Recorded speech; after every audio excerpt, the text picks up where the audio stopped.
Hello friends, welcome to our recent manga explanation channel. তো আবার explain করব I have since by selling God. Last পার্টের মধ্যে দেখেছিলাম যে চ্যাং ফ্যাং আর তাদের দল মিলে এখানে জিয়া ভিলেজে এখানে অ্যাটাক করতে চলে গেছে। তো এখানে চ্যাং ফ্যাং এখানে বলতেছে প্লেয়াররা কি এই সম্পর্কে কিছু জানে নাকি যে আমরা যে এখানে অ্যাটাক করতে যাচ্ছি।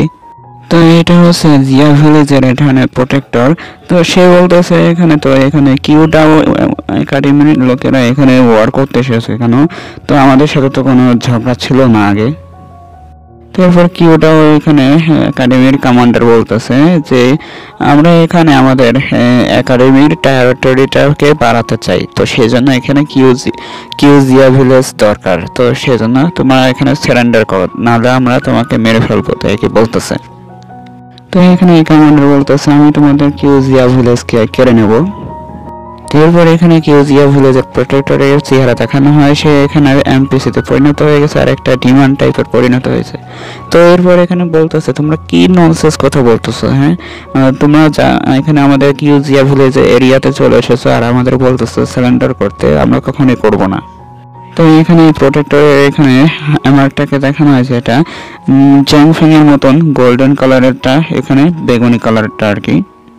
তো এখানে দুইটা দলকে দেখানো হয়, একটা স্টুডেন্টের দল আর একটা আছে ভিলেজের লোকেদের দল। তো তারা এখানে তরোয়াল নিয়ে আসছে আর এখানে ভিলেজে মানে স্কুলের লোকেদের কোনো হাতিয়ার নেই। তারপরে এখানে সেই কমান্ডারকে দেখানো হয়, ভাইস কমান্ডার, সে এখানে একটা আইডিয়া করছে আর বলতেছে যে আমাদেরকে এখানে যেই অ্যাডভান্টেজটা আছে সেই অ্যাডভান্টেজ অনুযায়ী আমাদেরকে এখানে 1 by 1 মানে ফাইট করা দরকার। এরপর ওই ভাইস কমান্ডার এখানে চ্যাং ফ্যাং এর দিকে ইশারা করে বলতেছে যে আমাদের প্রথম রিপ্রেজেন্টেটিভ হচ্ছে চ্যাং ফ্যাং, এখানে লিডার ইউডাও একাডেমির, তাই কি বলতেছে। আর চ্যাং ফ্যাং এখানে বকা দিচ্ছে আর কি ভাইস কমান্ডারের যে আমাকে আগে দিল কেন। তো এরপর এখানে চ্যাং ফ্যাং ভাবতেছে সে কি আমার সিক্রেটগুলো জেনে ফেলেছে যে সে আমাকে আগে দিয়ে এখানে মারতে চায় আমাকে আগে। তো এরপরে এখানে কমান্ডার বলতেছে যে এখানে তুমি যদি এখানে হেরে যাও তাহলে আর এখানে আসার দরকার নেই, তাই কি বলতেছে চ্যাং ফ্যাংকে। তো এরপরে এখানে হ্যামারম্যান বলতেছে যে আসো বাচ্চা আসো, আমি তোমাকে একটা শিক্ষা দিচ্ছি। এরপর এখানে চ্যাং ফ্যাং এখানে তার স্ট্যাটাস দেখতেছে যার সাথে ফাইট করবে। তো এখানে বলতেছে নেম ডি টাই ডাই। তো এখানে ফ্যাকশনস কিউ জিয়া এরিয়া, পাওয়ার হচ্ছে লেভেল 8 যেটা চ্যাং ফ্যাং থেকে 1 লেভেল বেশি, স্কিল হচ্ছে ফোর্স আয়রন, মানে এখানে বিভিন্ন হাতিয়ার বানাতে পারে লোহার। তো এরপর এখানে বলতেছে যে টেকনিক হচ্ছে স্ট্রাইক ফাস্ট ফর্ম। তো এরপর এখানে ইকুইপমেন্ট বলতেছে হ্যামার, তার এখানে হাতিয়ার হচ্ছে হ্যামার। তো এরপর চ্যাং ফ্যাং বলতেছে দেখো সে আমাকে এই বোকা মানে স্টুপিড মানুষের সাথে লড়াই করতে দিয়েছে যার খালি মাসলস আছে আর সে খালি আমাকে মারতে চায়। তো এরপর চ্যাং ফ্যাং কিছু পা পিছনে যে এখানে ভালো করে দেখতেছে। তারপর এখানে ওই হ্যামার ম্যানটাকে দেখতেছে তার ওই ট্যাবলেটটার ভিতরে যে এখানে সে তার কনসকিউসনেস গুলো এখনো আছে নাকি নাই এগুলো চেক করতেছে। তারপর চ্যাং ফ্যাং বলতেছে যে কি সে তার এখানে কনসকিউসনেস এখনো ঠিকঠাকই আছে, তার কনসকিউসনেস হারিয়ে যায় নাই। তো এরপর এখানে চ্যাং ফ্যাং এখানে দেখতেছে যে ওই হ্যামারম্যানটা এখানে অ্যাটাক করা শুরু করে দিয়েছে চ্যাং ফ্যাং এর উপর। তো চ্যাং ফ্যাং তাড়াতাড়ি করে সরে যাওয়ার চেষ্টা করতেছে। তো চ্যাং ফ্যাং সেই অ্যাটাকটাকে ডজ করে ফেলছে আর তার অ্যাটাকটা এখানে মাটিতে পড়ছে হ্যামারের ম্যানের অ্যাটাকটায়। তো এখানে অ্যাটাকটা পড়ার কারণে গর্ত হয়ে গেছে অনেক। তো এরপর সেই হ্যামারম্যানের অ্যাটাকটাকে দেখানো হয় চারদিকে ছড়িয়ে গেছে, ভেঙে চলে গেছে, রাস্তা অর্ধেকের বেশি ভেঙে গেছে তার একটা স্ট্রাইকের কারণে। তো এরপর চ্যাং ফ্যাং বলতেছে যে কি তার এখানে এটা হচ্ছে স্ট্রাইকের টেকনিক ইউ। তার এরপর এখানে চ্যাং ফ্যাং দেখানো হয় যে সে অনেক দ্রুত গতিতে পিছনে চলে আসছিল তার হ্যামার স্ট্রাইক থেকে বাঁচার জন্য। তো এরপর চ্যাং ফ্যাংকে দেখানো হয় সে এখানে ভাবতেছে যে তার সাথে কিভাবে ডিল করা যায়, সে অনেক মানে সমস্যায় পড়ে গেছে। তো আবারও তার উপর অ্যাটাক করার জন্য সেই হ্যামারম্যান এখানে আরেকটা স্ট্রাইক মারতেছে চ্যাং ফ্যাং এর উপর। তো এরপর চ্যাং ফ্যাং বলতেছে আমাকে এই জায়গা থেকে বের হয়ে যেতে হবে তাড়াতাড়ি। এখানে চ্যাং ফ্যাং তার সেভেজ চার্জ ব্যবহার করে অ্যাটাক করতেছে যেটা শিপ ফ্লেম থেকে এখানে পাইছিল। তো সেই সেভেজ চার্জ অ্যাটাকটাকে ব্যবহার করার কারণে এখানে সে অনেক দ্রুত গতিতে কাউকে ধাক্কা দিতে পারে।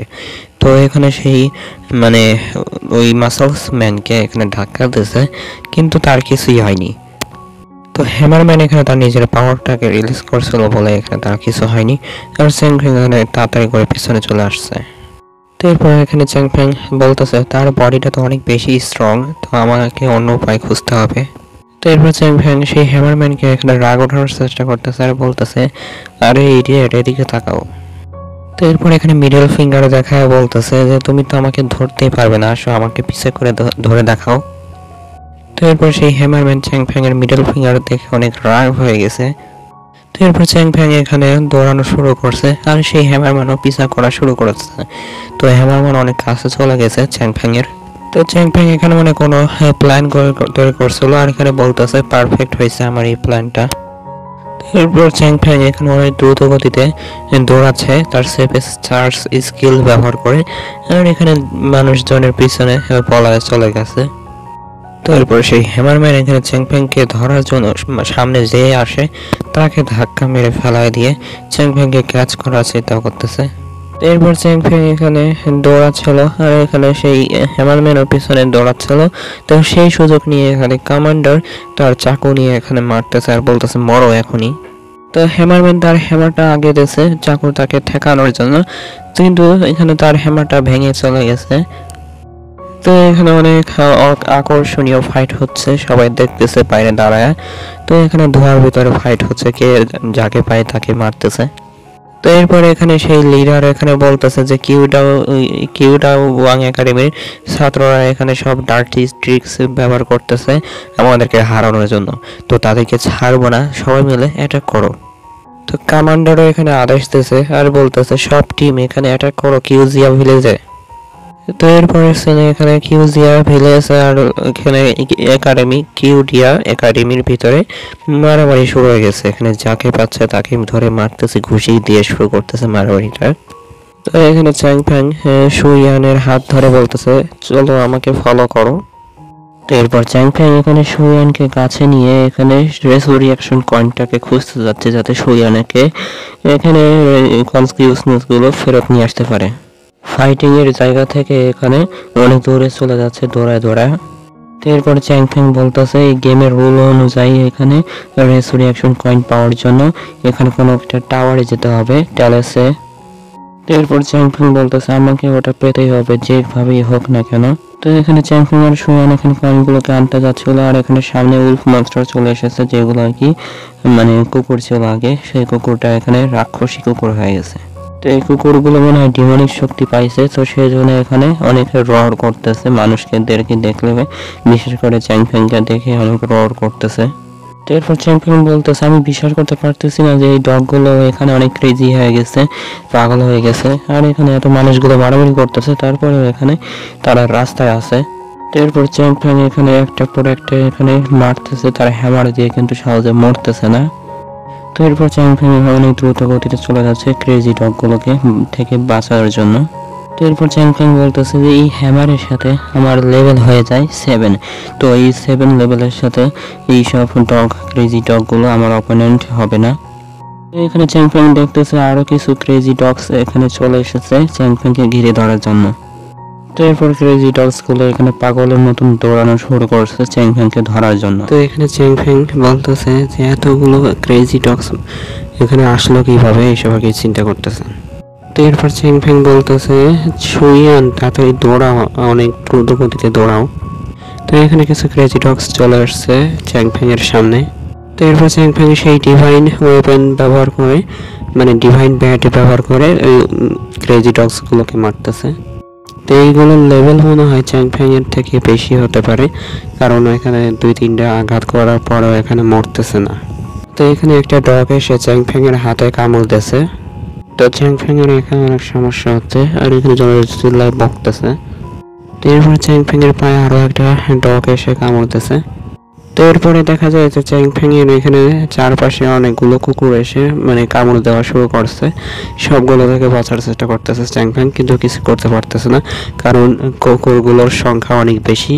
তো এরপর সুইয়ান এখানে চ্যাং ফ্যাংকে দেখতেছে আর মানে ডাকতেছে চ্যাং ফ্যাং তো এরপরে চ্যাংফ্যাংকে বাঁচানোর জন্য জোরে জোরে চিল্লাচ্ছে চ্যাংফ্যাং, আর এখানে বলতেছে আমি তোমাকে বাঁচানোর জন্য আসতেছি। তো এরপরে এখানে চ্যাংফ্যাংকে দেখানো হয়, সে এখানে বলতেছে সুইয়ানকে দেখে যে সুইয়ান তুমি এখানে এসো না, অন্যদিকে চলে যাও। তো এখানে কিছু কুকুরগুলো দেখে এখানে বলতেছে যে এগুলো সব কি আমার জন্য বিরক্তিকর লাগতেছে। তো এরপরে চ্যাংফ্যাং তার সেভেজ চার্জ টেকনিকটাকে ব্যবহার করে যে শিফ মনস্টারটার পাওয়ার ব্যবহার করতেছে অনেক দ্রুত গতিতে দৌড়ানোর জন্য।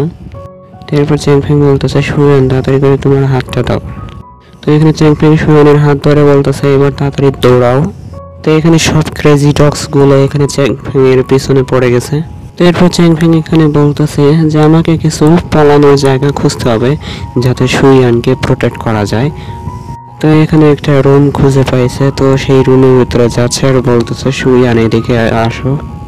তো চ্যাংফ্যাং এখানে সুইয়ানকে ধরে এখানে এই রুমে নিয়ে আসছে আর এখানে তাতে করে দরজা লাগাবে। তো এখানে দরজাগুলো তার লাগাই দিচ্ছে আর এখানে সব ক্রেজি ডগস গুলো এখানে এই দরজাগুলোর উপর আঘাত করতেছে ভাঙার জন্য যাতে সুইয়ান আর চ্যাংফ্যাংকে ধরে খেতে পারে। তো এখানে চ্যাংফ্যাং বলতেছে তাড়াতাড়ি করো আর এখানে দরজাটাকে ব্লক করার জন্য কিছু ভারী জিনিস খুঁজো। তো এখানে চ্যাংফ্যাং যে রুমে এসে পলাইছে সেই রুমটা এখানে দেখে মনে হচ্ছে এখানে গোল্ডের কোনো কাজ করা হয়। তো চ্যাংফ্যাং বলতেছে আমরা আপাতত এখানে সেফ আছি এই কুকুরগুলো থেকে। তো এরপর চ্যাংফ্যাং বলতেছে এটা তো দেখে মনে হচ্ছে একটা জুয়েলারি শপ, তার মানে কি জুয়েলারি শপ, এর মানে তো এখানে অনেক বেশি গোল্ড থাকার কথা। তো এরপর চ্যাংফ্যাং এর একটা আইডিয়া আসছে যে প্রথমে একটা স্কিল পাইছিল, সেই স্কিল নাম হচ্ছে গোল্ড ডিভোভার।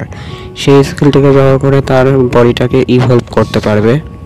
তো চ্যাংফ্যাং একটা জুয়েলারিকে হাতে ধরে বলতেছে যে আমি এই গোল্ড রিভলভার স্কিলটা এখানে ব্যবহার করব। তো এরপর চ্যাংফ্যাং কিছু গোল্ড গুলো নিয়ে নেছে হাতে, কিছু জুয়েলারি। তো এরপর চ্যাংফ্যাং সেই গোল্ডটাকে হাতে নিয়ে বলতেছে অবজার্ভ করো। তো এরপর চ্যাংফ্যাং দেখতেছে যে এটা সত্যি এখানে অবজার্ভ হচ্ছে, কারণ গোলগুলো এখানে আস্তে আস্তে স্পিরিচুয়াল এনার্জিতে পরিণত হচ্ছে।